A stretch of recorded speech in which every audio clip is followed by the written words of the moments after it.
Bonjour, bienvenue. Aujourd'hui, c'est une petite vidéo intuitive sur le sujet des oracles.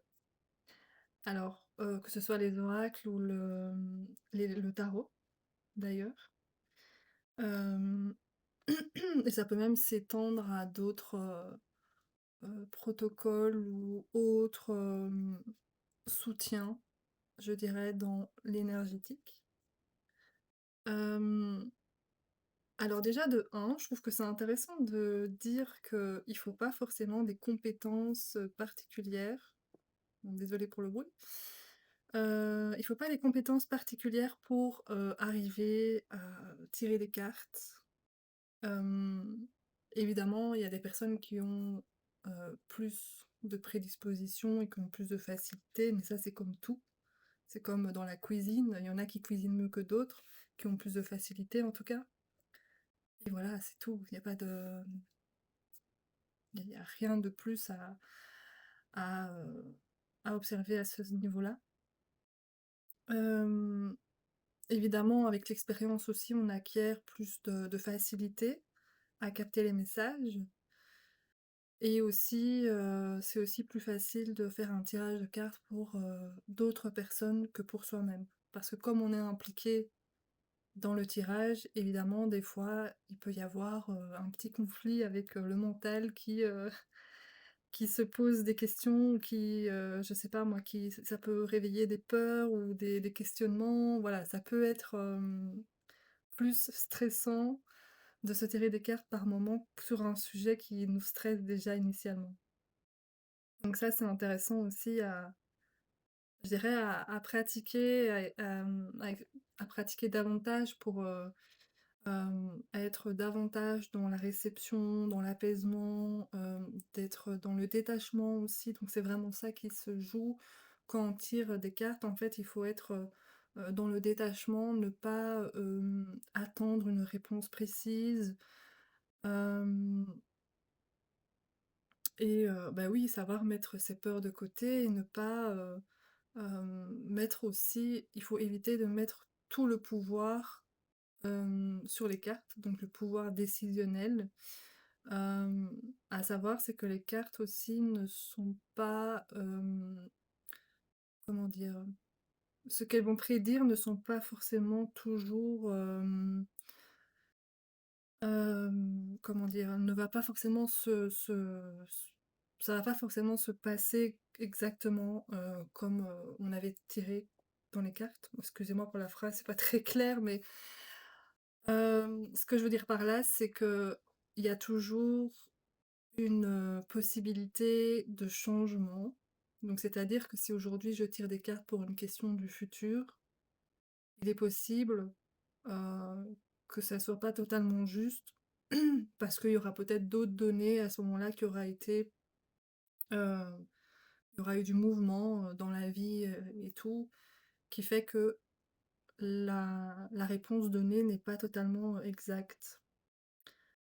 C'est pour ça aussi que c'est important de, selon moi, de pas trop euh, chercher de guidance à l'extérieur, parce que d'une certaine manière, ça vient conditionner aussi sa manière de penser, euh, et ça vient conditionner en fait son comportement et ses prises de décision.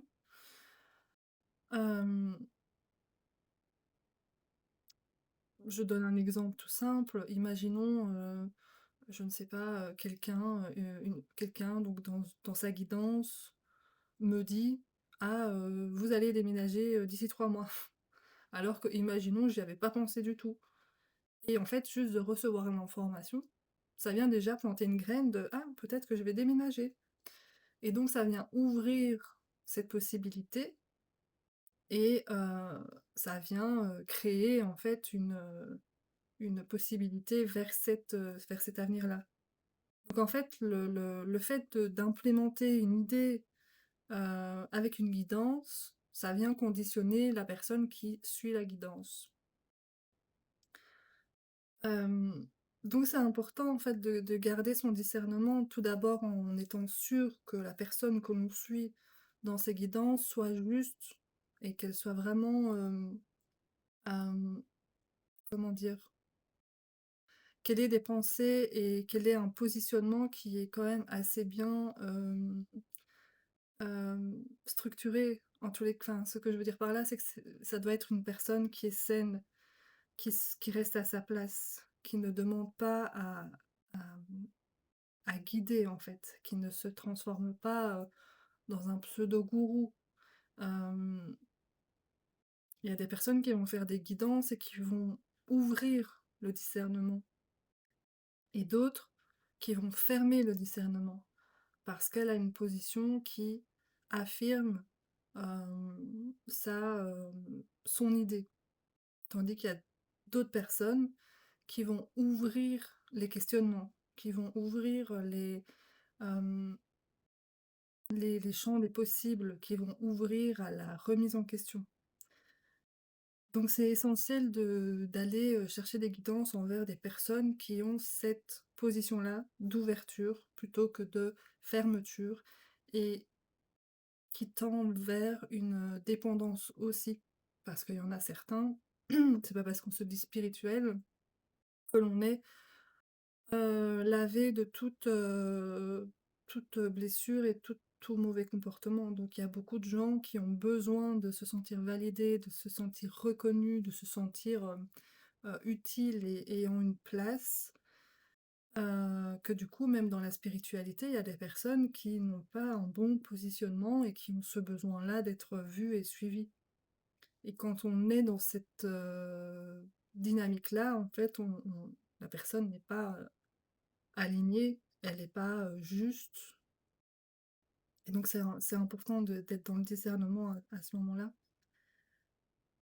Hem, Qu'est-ce que je pourrais encore ajouter? Donc c'est essentiel aussi pour soi-même quand on se tire les cartes par exemple, de voir en fait quel est le pouvoir que l'on met dans les cartes. Donc ça revient aussi à ce que j'ai dit juste avant avec l'exemple des personnes qui font des guidances. Quel est le pouvoir que l'on met aussi chez eux? Est-ce qu'on leur attribue tout le pouvoir? Est-ce qu'on les met, sur un piédestal? Est-ce qu'on préfère suivre leur guidance ou notre propre ressenti? Donc ça, c'est aussi, important à vérifier. Est-ce que finalement je garde toujours le pouvoir sur moi-même, sur mes pensées, sur mes croyances? Et c'est la même chose quand on se fait une guidance à soi-même avec ses cartes. Hem, finalement les cartes sont un outil, mais si on a cette tendance à aller chercher validation et réponse à l'extérieur de soi, plutôt que d'aller chercher à l'intérieur de soi, on va mettre le pouvoir à l'extérieur de soi. Donc c'est la même chose pour les cartes, même si ce sont des objets, des outils. Eh bien, dans la dynamique, finalement, c'est ça qui se passe, même si, c'est pas une personne. En fait, on va laisser le pouvoir, aux cartes, aux oracles, de guider notre vie. C'est comme si, dès qu'on vit une source de stress ou d'inquiétude, on va aller questionner les oracles, hem, alors que, vivre un stress ou un moment d'inquiétude, c'est aussi, naturel dans la vie. Ce sont des passages, dans la vie humaine qui sont, normales, et on arrive toujours à un moment où on se libère de ce stress et de cette inquiétude donc voilà. Mais, donc ce que je veux dire, c'est intéressant d'observer en fait la prise de pouvoir, enfin en tout cas que l'on donne ce pouvoir aux cartes. C'est important d'observer ça parce qu'en fait, pour nous, ça nous, enlève en fait une sorte d'énergie qui nous est propre et ça revient à dire: «Je me fais pas confiance». Donc en fait, ça revient à baisser son énergie. Ça revient à à, à avoir, ouais, moins confiance en soi à douter et cetera. Donc en fait, le doute vient aussi abaisser l'énergie, donc c'est pas intéressant. Maintenant c'est aussi une étape par laquelle passer. Moi, c'est ce qui m'arrivait dans le passé, c'est que quand j'avais des moments d'inquiétude, je tirais des cartes parce qu'en vrai, je trouvais ça chouette aussi de les utiliser mais j'avais conscience de ce que je faisais. Je savais que j'étais pas, équilibrée et que, je voyais bien que je cherchais, la sécurité avec, les oracles et hem et finalement quand on est vraiment en état de stress sur une situation, on se rend compte que finalement, on a beau tirer des cartes, ça peut nous apaiser peut-être quelques secondes. Des fois, ça peut amplifier la peur parce qu'en fait, on n'est même pas sûr que la réponse, elle est juste ou, on n'est pas sûr de comprendre la réponse parce qu'on est tellement stressé qu'en fait, on se dit: «Mais peut-être que je veux tellement voir un message que finalement, bah, ça me perd». Peut-être que voilà, on est même plus sûr. Donc finalement, le doute, il s'intensifie donc voilà. Mais c'est une expérience à essayer, à vivre, parce que c'est comme ça, c'est plus on se perd et plus on se retrouve. C'est vraiment quand on va loin dans la perdition que finalement, au bout d'un moment, on se dit: «Waouh, mais en fait, ça va pas, et c'est pas ça que je veux vivre». Et puis là, on a l'élan de refaire des actions et de reprendre le chemin vers, la compréhension de soi.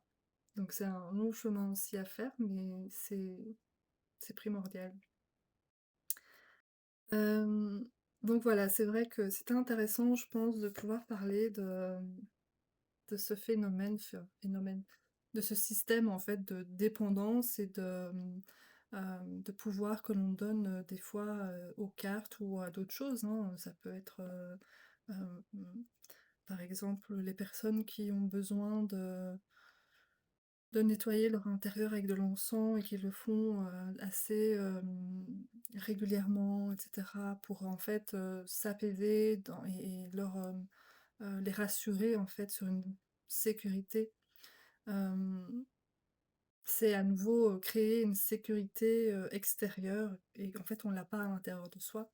Elle est pas intégrée, donc on a besoin de se rassurer en faisant ça et c'est OK si on en a besoin un certain temps, mais à un moment donné, il faut aussi voir, l'envers du décor et comprendre, qu'il y a des choses, à aller observer à l'intérieur de soi pour, justement, réparer, ces moments, de faille, que l'on a vécu dans le passé et que l'on peut, restructurer, que l'on peut réparer, on peut, intensifier en fait la sécurité intérieure et en fait après on n'a plus besoin d'outils extérieurs pour se sentir en sécurité, pour se rassurer, pour, gagner en confiance.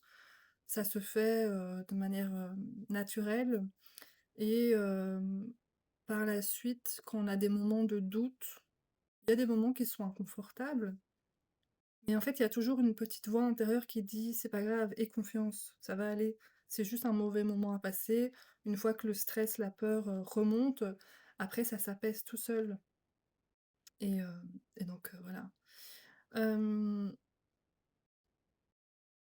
il y avait aussi un truc que je voulais dire, ce qui est, plus, comment dire? Hem, côté pratique des cartes. Donc c'est vrai que, dans chaque chose, quand on met du pouvoir dans un objet, par exemple, heu, l'objet va prendre une énergie particulière. Hem, alors c'est peut-être compliqué à appréhender, mais si je mets du pouvoir dans mes cartes, par exemple, l'énergie, elle va pas être juste et c'est comme si elle avait, beh, justement un pouvoir sur moi et dans cette dynamique-là, il y a, en fait, des entités. Donc quand on dit entité, c'est pas forcément des sortes de démons ou quoi que ce soit, mais c'est une entité plutôt, c'est plutôt comme un égrégore, en fait. C'est une masse. En fait, les cartes prennent l'énergie de cette prise de pouvoir. Je lui donne du pouvoir, elle prend du pouvoir sur moi et cette énergie reste sur, les cartes. Donc dans l'équilibre, énergétiquement, c'est pas équilibré.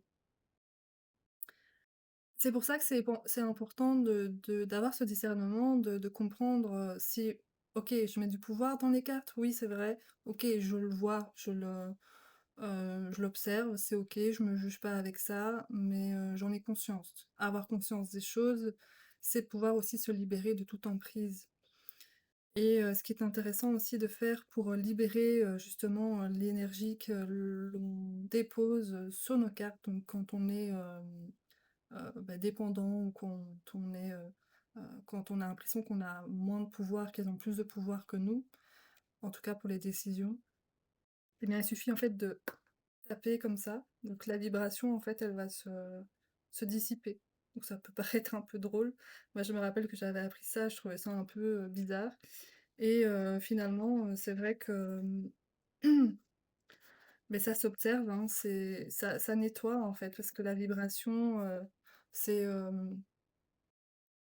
je sais pas trop comment expliquer, mais c'est comme un amas qu'il y a autour. C'est très fin, très subtil.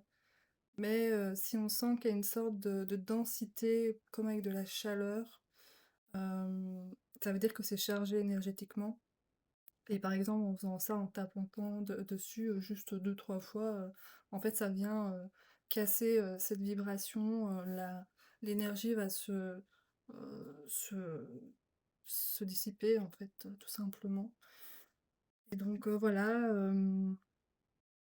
et donc c'est comme, oui, c'est comme je disais aussi pour l'encens, c'est important d'observer, qu'est-ce que je suis en train de nourrir là derrière? Est-ce que vraiment, finalement je me sens en sécurité moi, seule? Est-ce que, je me sens envahie par l'extérieur? Est-ce que je me sens obligée de me protéger?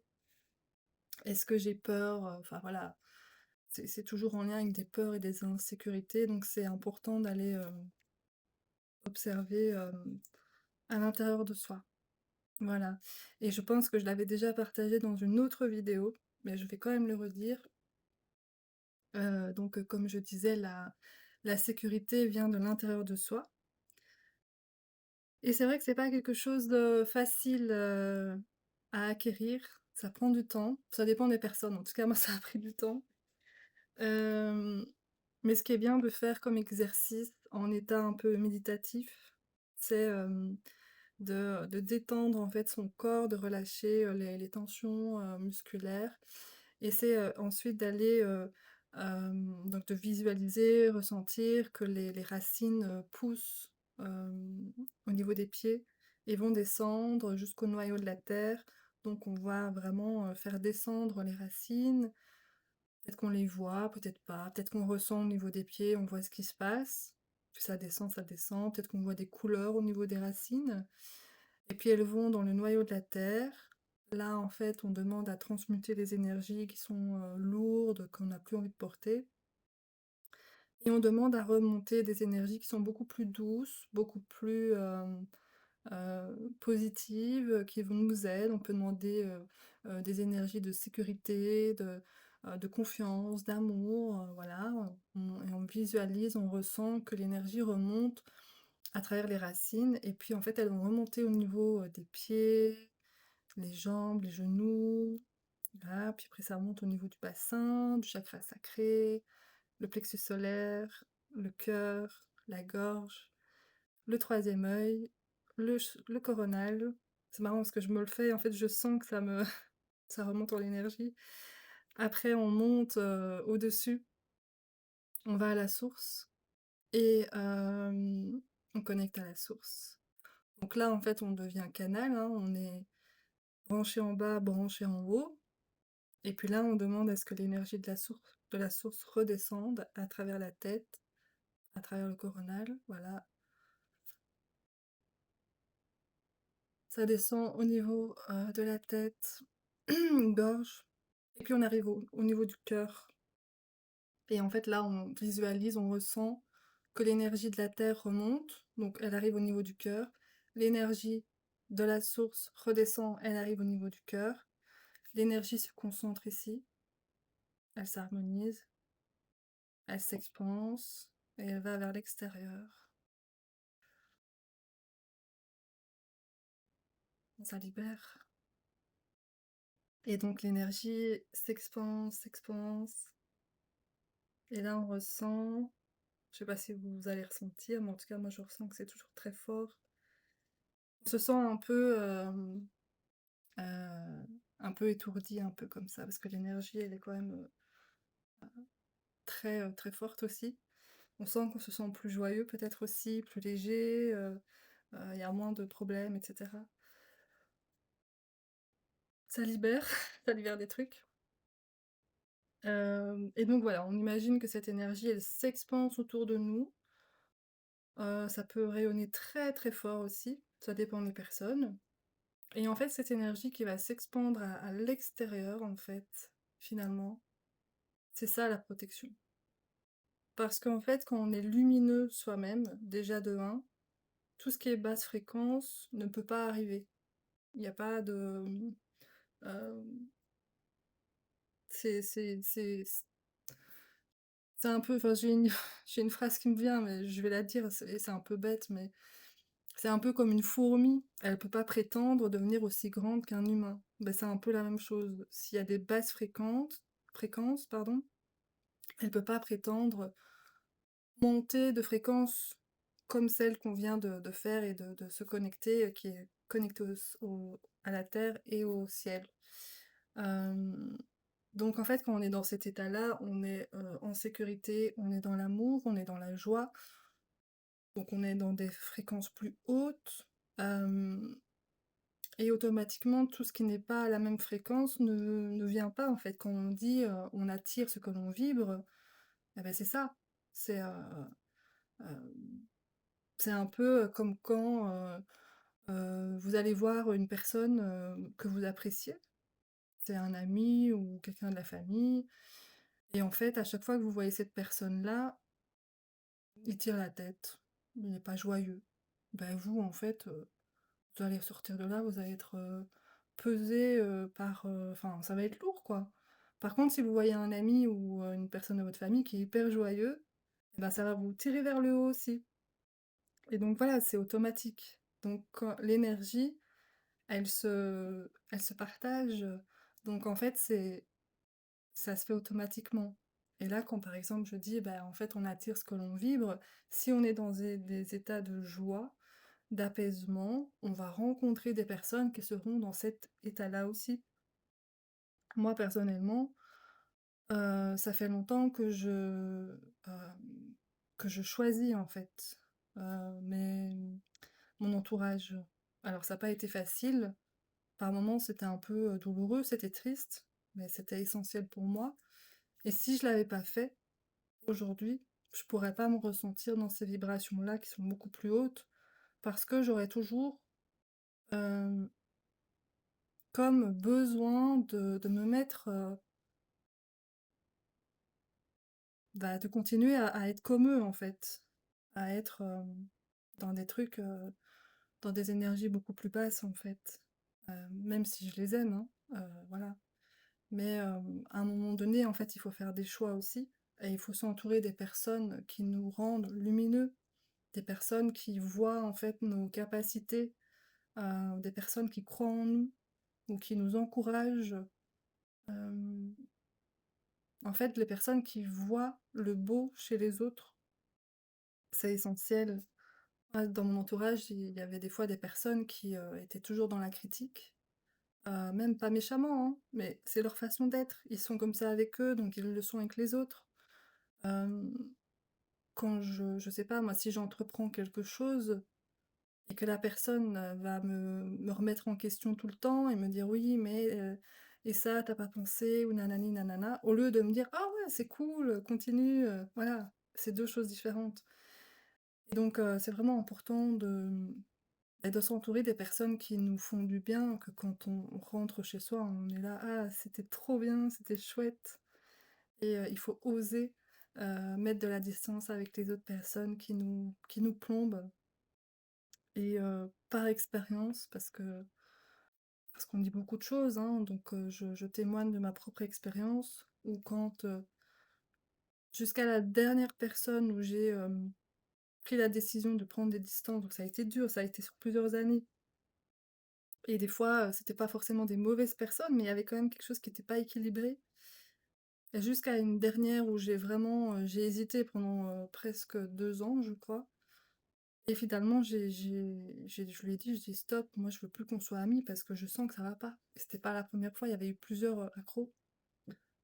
Et depuis lors, bah, je rencontre que des personnes, qui me ressemblent, qui ont les mêmes énergies, avec qui je discute et j'ai l'impression qu'on parle le même langage, en fait. Je me sens pas, obligée de m'amoindrir, je me sens pas obligée de me conformer, et cetera. Enfin, de toute façon, j'y arriverai plus de toute façon, mais je veux dire, il y avait pas de culpabilité, il y avait rien de négatif. Voilà. Donc c'est important, hem, c'est important. C'est important, en fait, finalement, de se prioriser dans notre vie parce que c'est notre vie à nous, c'est pas la vie des autres. Hem, Quand on s'oblige à voir des gens parce que par habitude, par loyauté ou parce qu'on a peur d'être seul, hem, en fait, on se coupe de soi-même et on se fait du mal constamment. Et plus le temps avance et plus on se sent mal et on ne comprend pas pourquoi, mais ça commence par là. C'est, je crois qu'il y a une étude, je sais pas si c'était une étude, mais on entend souvent parler, ça, c'est que on est la somme des 5 personnes que l'on côtoie. Donc si sur les 5 personnes, il y a 5 personnes qui sont médisantes, qui sont, dans la dévalorisation, qui n'ont pas d'ambition, hem, qui remettent tout en question, qui sont méfiants et cetera, pourquoi, enfin, comment vous voulez vous, vous sentir bien? Ça va pas être possible. Tandis que si vous avez 5 personnes dans votre entourage qui sont, positives, qui sont rigolos, qui ont envie de vous voir réussir, qui vous mettent en valeur, forcément vous allez commencer à voir, votre potentiel dans qui vous êtes et dans ce que vous pouvez apporter au monde. Et quand on n'est pas habitué à observer chez soi, ses propres qualités, hem, à se mettre en valeur, parce que c'est pas quelque chose qui est facile à faire. Hem, S'il y a jamais personne qui le fait à un moment donné pour soi, il y a jamais personne qui vous dit, «Ah quand même, tu géré ça» ou «Toi t'es intelligent» ou voilà, n'importe. Si on vous donne jamais de retour positif sur vous-même, finalement je pense que, c'est difficile d'avoir ce type de pensée pour soi-même, parce qu'on a l'impression que ça n'existe pas. Si, moi j'avais ça, hein, c'est que, foncièrement, je savais que j'étais quelqu'un de bien et qui voulait faire du bien autour de soi. Mais c'est drôle parce que je suis un peu franche ou un peu, je je vais dire, rentre dedans, vous voyez? Un peu, hem, enfin j'avais du caractère, c'est toujours le cas, mais je me suis adoucie quand même, mais ça donnait l'impression que j'étais quelqu'un de forte et que du coup, les gens se disaient, que j'avais pas besoin, je crois, hein, j'en sais rien, mais que j'avais pas besoin d'entendre, des qualités sur moi comme si, j'en avais pas besoin, je crois, je sais pas. Mais en fait si, moi j'en avais besoin parce que justement en étant, un peu, heu, avec un caractère fort, c'était finalement pour m'affirmer et revendiquer, mon être. Et j'avais besoin de me prouver que j'avançais, que je faisais des choses, que ouais, que j'existais. Et si on m'avait, plutôt, montré, comme, je pouvais être, une belle personne et qu'on le voit, en fait, finalement, à l'extérieur, parce que c'était ça, finalement, j'avais l'impression qu'on ne le voyait pas. Ça m'aurait quand même, beaucoup aidé en fait, à avancer aussi. Ça m'aurait aidé à voir, en fait, la valeur que j'ai. Hem, Parce que c'est vrai qu'on dit que on doit, créer sa confiance en soi, sa valeur, par soi-même. Et oui, c'est vrai, mais aussi, heu, c'est important que, en face de nous, on nous dit, nos qualités. Parce qu'on a toujours facile à critiquer, mais c'est beaucoup plus compliqué hem, de montrer les qualités de quelqu'un. Et je trouve qu'on devrait, enfin moi, c'est quelque chose que je fais depuis toujours. J'aime bien montrer les qualités des personnes. Hem, Puis c'est joli, en fait, de voir que la personne, elle est touchée, qu'elle sourit. Et je trouve qu'on devrait vraiment, plus le faire. De donner, juste, de faire un compliment à quelqu'un, à son collègue ou à un ami et de dire, «Ouais, t'as vu ça, c'est bien comment tu penses, c'est bien, ta manière de faire, tu quelqu'un de généreux, quand t'es là, c'est super chouette», enfin voilà, juste des petits trucs comme ça. Moi, je pense que c'est vraiment, enfin pour moi, c'est important de le faire. Ça met, plus de joie, plus de légèreté, plus d'amour en fait entre nous tous et je trouve qu'on devrait un peu tous se concentrer, là-dessus, sur les choses positives et belles que l'on peut mettre en avant pour les autres et pour soi-même aussi et et voilà. Après ça peut devenir un jeu aussi, enfin un jeu, on peut demander entre amis, de se dire: «Tiens, c'est quoi les qualités que tu, trouves, les plus, importantes chez moi?» et puis, comme ça ça peut aider aussi. Parce qu'en fait, on se voit pas toujours, de la meilleure des manières. On a peut-être plutôt tendance à se dévaloriser et à voir ce qui ne va pas chez soi. Donc, voilà. Et bien écoutez, je vais vous laisser là-dessus. 30 minutes aujourd'hui. Je vous souhaite, une belle soirée et je vous dis à très bientôt. Prenez soin de vous et des personnes que vous aimez.